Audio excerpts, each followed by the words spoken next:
miarabantsika rehetra indray amin'izao fotoana mahafinaritra mino ny tompo antsika izao androantsika aloha dia mamarana kely ny amin'ilay hoe mibanjina an' Jesosy Kristy. Bedibe zavatra azo lazaina ao anatin'izany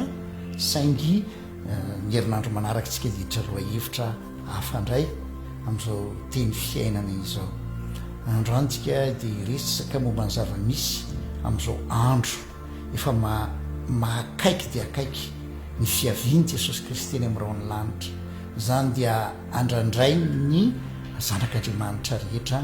satria dia ho avy tokoa Kristy tanteraka ilay teny hoe andeha dia namboatra fitoerana ho anareo dia ho avy indray kahaka anareo ho any amiko. Androantsika resaka ny amin'ny hoe mibanjina ny Kristy ao anaty fanozongozonana. Tsarovy tsara fa misy ady iainantsika ety. Io ady io tsy voatery resaka ihany hoe ady amin'ny aretina taka ny iainantsika amin'izao fotoana izao ianan'izao tontolo izao misy varana aretina anankiray virus tsy tamaso ny sisa. Tsy resaka ihany hoe ady amin'ny anoanana, ady amin'ny fantrana, ady amin'izao sy n'izao sy n'izao ny herisetra, fanavakavahana, ady samy firenena. Fa ny ten'Andriamanitra milaza mihitsy hoe isika dia miady amin'ny fanaratsy eny amin'ny rivotra. Ary ny fanaratsy eny amin'ny rivotra dia mampiasa zavatra maro izy hanozongozonana anao tsy hanana le fahasambarana ao amin'ilay firaisana amin'i Jesosy Kristy. Isika dia nety an-tanitsika dia efa manomboka mahatsapa an'izany hoe mahasambatra ny manaraka amin'i Jesosy. Ity afatsy ity zany dia mifantoka voalohany indrindra ho anao raha lahy sy anabavy sy efa nandray ho anao manokana amin'ny famonjena natolotry Jesosy Kristy teo amin'ny azo fijaliana. Ho anao dia aza diny tsy afaka anaisotra ny famonjena ao aminao ny fanaratsy fa no ataony kosa hanozongozona anao izy. Tsy hamela anao amin'izao izy, tsy mampitahotra anao fa tena ampiasa zavatra maro izy hanozongozonana anao. Fa manambara aminao kosa hafa ny soratra masina manana ny fanambarana fa arakaraka ny hanozongozonana anao rehefa mibanjina ny Kristy ianao vao maika ao mafiorina ianao. Indray androzay tany amin'ny faritra andrefana tany dia nivahiny tany dia avy misakafo atoandro misy papay maniry eo amin'ilay tany lonaka be atsondrareo baibo dia mijoro ilay papay atsasakadiny fotsiny taorina ny alako sasatra kely taorina ny sakafo ny foa efa nidaraboka ilay papay nefa tsisy endrika tyty ivelany nahitana an'izany dia nidiniako ilay izy dio izy aho hoe tsy namaka lalina ilay papay satria baibo no nanirinya dia tsy nitady zavatra lavitra tsy ny fakany fa ampy azy tanteraka zay zavatra nanodidina azy teo dia vo nisy rivotra nitsoka fotsiny dia tonga dia nidaboka izy. Fa betsaka ny karazakazo tsofo ny rivotra isan'andro fa tena maka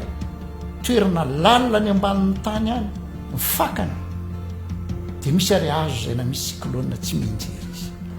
Izao no teniko aminao avelan'i Jesosy nandray mitranga ny fanozongozonana mba tena aka fanorenana tsara ianao dia mahatra tsara ianao ary rehefa mahafahatra tsara ianao dia tena iainanao feno le isika manana fanjakana tsy azo zongozona tsy azo ampiororona. Zay lay ambarany ten'Andriamanitra ao amin'ny Hebreo ao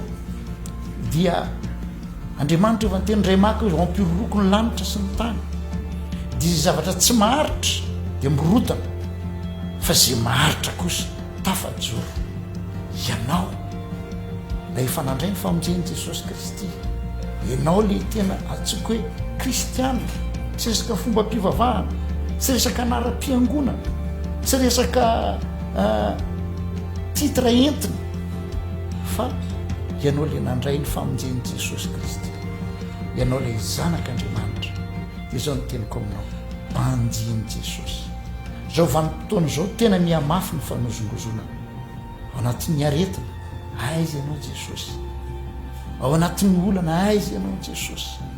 Misy koa ny fanambarana samy hafa rentsika na amin'ny hainao manjery io amin'ny tambazotra isan-karazany amin'izao fotoana izao dia be diaibe ny vaovao enitsika ny fanambarana ampitaina zao misy an'izao ary matetika aza misy zay misy maka andiny tsoratra masina dia miorooro misy toerana eto Madagasikara zay na ino koa afatra hoe dia efa matahotra sady ny olona any fa midaty toy n'izao iny isy vato be mianjery ity ambonin'ny tany zany hoe ny amin'ny ranomasina hono le izy dia hiatraika be ity ambonin'ny tany zao fotsiny zavatra mbara ahoana ny afahantsika tsy ho vozongozona voalohany indrindra ninninona zavatra mitranga dia azadino Jesosy ny manana ny fahefana faratampony tsy ho zava-misy io akory no mampiseho hoe tsy manao nainona na inona izy na mijery fotsiny izy tsia ny fitiavany ianao tsy miova avela ny hiaran'le fanozongozonana ianao fa izy tsy mandao anao anatin'ny fanozongozonana avelany ianao vozongozona mba tena hifikitra aminy ianao fa iny fifikiranao aminy iny hiteraka zavatsoa tsy hita pesipeseny eo aminao eo am'izay anao va tena mahatsapa ny tena dika zany hoe fiadanam-po fanantenana fiorenana eo am'izay anao va mahatsapa hoe aizatika sambatra foana ninninona zavatra miseho ity ivelana dia ny afahanao mamahatra dia voalohany indrindra Jesosy Kristy ny tompon'ny fahefana rehetra ity an-tany ka hatrany an-danitra zay ny teniny talohany naniraka ny mpianatra izy efa nomena ny ray nanome azy ny fahefana nomeny ray azy manontolo zany eo am-pelantanany zany ary izy koa ary rehefa anjaka ity an-tany ndray androany dia mbola anarana entiny koa hoe mpanjaka ny mpanjaka izy tompon'ny tompo izy manana ny fahefana zany ny mpamonjy anao ary ambarany ten'Andriamanitra izy ilay isakaiza azo antsoina amin'ny andro mahory afaka manatina ny seza fiandrianan'ny fahasoavana isika dia mahazo ny anjara famonjena tandrify itsika ny faharoa dia zao manina koa isika mila mibanjina ny Jesosy Kristy ny tanjon'ny devoly dia zao tsy ny anakananao hivavaka tsy ny anakananao anaraka fomba mpivavahana tsy ny anakananao hoe anao zavatra ezaka be sy ny sisa sady tsy miteny ratsy daholo zany fa ny tena tanjon'ny devoly voalohany dia zao ny atonga anao tsy hifantoka amin'i Jesosy Kristy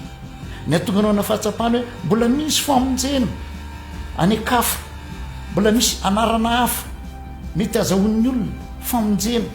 amin'izao fotoana izao tena malahelo ny foko satria be diaibe ry olona natsoina hoe kristianina izy teo aloha fa zao izy lasa mino hoe rehefa mivavaka fotsiny rehefa sérieux tsara fotsiny fa io tsy misy afa-tsy fanahara ihany dia Andriamanitra milaza aminareo fa tsy misy lalam-pamonjena afa-tsy ny fanekena ny sorona nataon'i Jesosy Kristy teo amin'ny hazo fijaliana tsy misy famelan-keloka afa-tsy amin'ny anaran'i Jesosy Kristy irery ihany ny anarany ihany no mahavonjy tsy misy mpanalalana amin'Andriamanitra sy ny olona afa-tsy iray ihany dia Jesosy Kristy Jesosy Kristy no ivony asan'Andriamanitra rehetra ny Jesosy Kristy no ivony fataterany sitrapon'Andriamanitra rehetra ary Jesosy Kristy irery ihany amin'ny alalan'ny finoana azy mahatonga antsika mahazo famelan-keloka manana fiainana mandrakizay akoatra amin'izay dia milaza aminao marina dia marina tokoa fa endrika fanozongozonana daholo zato tsy miresaka aminao fomba mpivavahana tsy miresaka aminao religion tsy miresaka aminao filozofia tsy miresaka aminao fahalalana ny maha-olombelona fotsiny any tsy dia mandeha lavitra amin'izany fa ny ahazavatra ray aloha fantatro maty teo amin'ny hazo fijaliana Jesosy naka ny toerako izy tsopo-toerana izy mitondra ny fahotako rehetra izy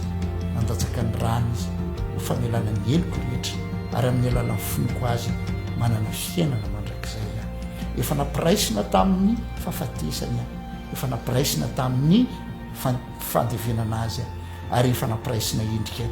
tamin'ny fitsanganany banjina ny Kristy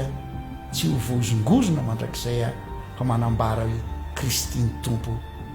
Jesosy Kristy no mpamonjy ary dia mitonanao androany raha mbola mety vohozongozona ianao na sendra efa tena vohozongozona tokoa ianao ndao isika hitodika indray amin'i Jesosy. Azonao atao hoe manaraka nyity vavaka ity, ataovy amin'ny fonao manontolo zany sao fotsiny tenena Jesosy tompo misaotranao fa tia ianao, misolo-toeranay ianao, fantatrao manokana, fantatrao ny anarako, fantatrao ny fiainako, tianao ary ho ahy mihitsy ny idinanao tyty ambonin'ny tany, ho any nafatisanao teo amin'ny azo fijaliana, mitondranao ny fahotako rehetra, mitondranao ny heloko rehetra, dia nalatsaka ao ny ranao ho fanamarinana, ho fanadiovana, efa navelanao ny heloko. Androany ray atompo dia miverina amin'izany fahatokiana feno zany. Ifonako aminao raha nierikerika, ifonako aminao mihitsy tompo raha niala le fibanjinako anao, fa androany miverina aminao,